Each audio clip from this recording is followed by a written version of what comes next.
Boas-vindas a esta nossa explicação. Hoje, a gente vai mergulhar direto nos bastidores da geopolítica mundial, adotando a perspectiva de uma análise histórica e política.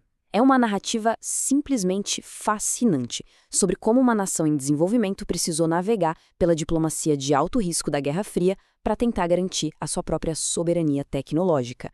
Nós vamos desvendar os mistérios de um projeto atômico que permaneceu totalmente nas sombras por décadas. Ok, vamos mergulhar direto nisso. Em setembro de 1990, um buraco imenso escavado na Serra do Cachimbo, no Pará, que tinha sido projetado para ser um poço de testes nucleares, foi fisicamente enterrado pelo presidente da República. Esse ato dramático marcou o encerramento público aos olhos de todo mundo de uma ambição clandestina que mudaria para sempre o rumo tecnológico do país. E para a gente entender como chegamos a esse ponto, a nossa conversa vai seguir esta rota. Primeiro, o fim do segredo nuclear. Depois, autonomia na Guerra Fria. O desafio do enriquecimento. Espionagem e o programa paralelo. A transição democrática. E, fechando a história, diplomacia e integração regional. Parte 1. O fim do segredo nuclear, revelando operações clandestinas.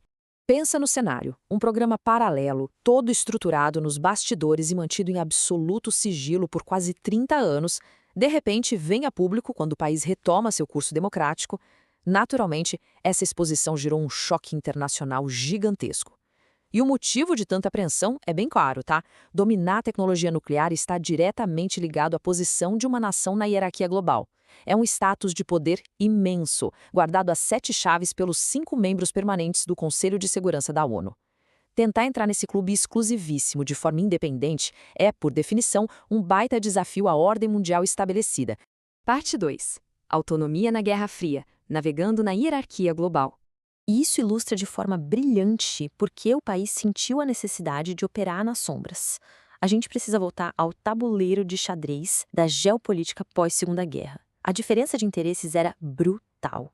O Brasil possuía reservas enormes de areia monazítica, que era um material super estratégico, e tentou usar isso como moeda de troca para adquirir tecnologia e erguer uma indústria nuclear nacional. Só que do outro lado, os Estados Unidos propuseram a criação da AIADA, que seria uma autoridade supranacional desenhada basicamente para retirar as tecnologias nucleares das mãos das nações e manter um monopólio absoluto sob o controle das superpotências. A desconfiança mútua era intensa na época. Ao longo de 2 décadas, dá uma olhada na sequência. 1945, Estados Unidos.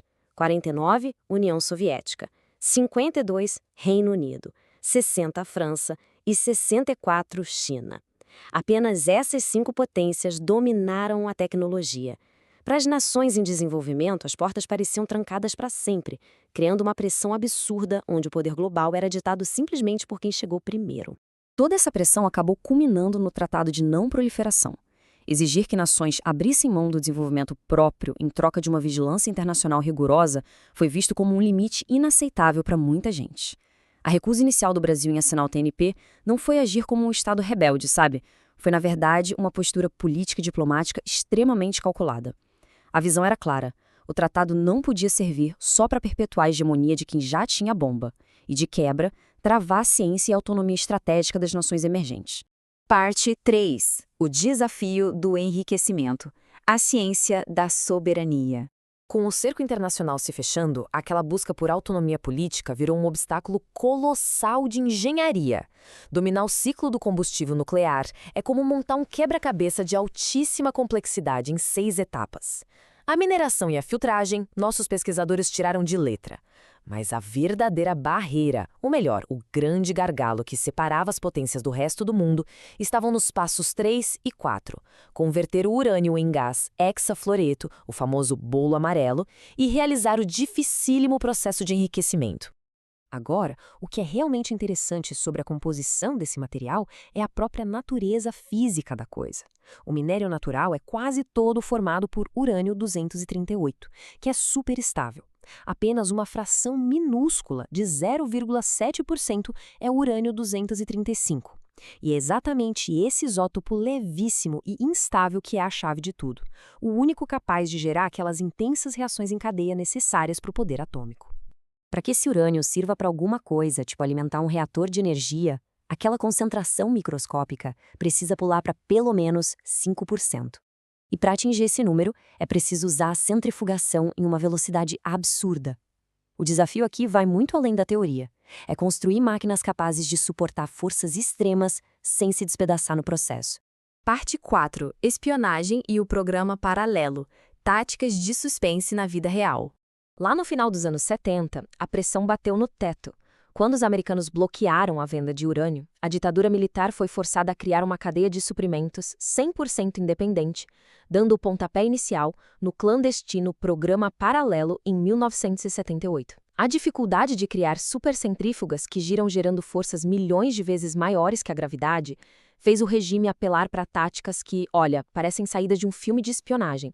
A gente está falando de inteligência usando malas diplomáticas intocáveis para contrabandear rolamentos magnéticos e interruptores franceses de prata.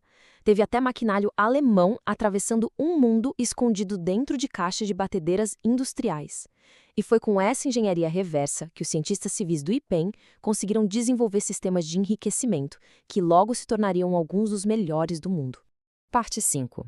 A transição democrática, o clímax absurdo.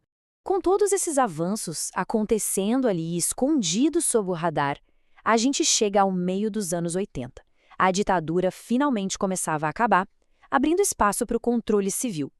E aí surge um momento no mínimo surreal nesta nossa análise política.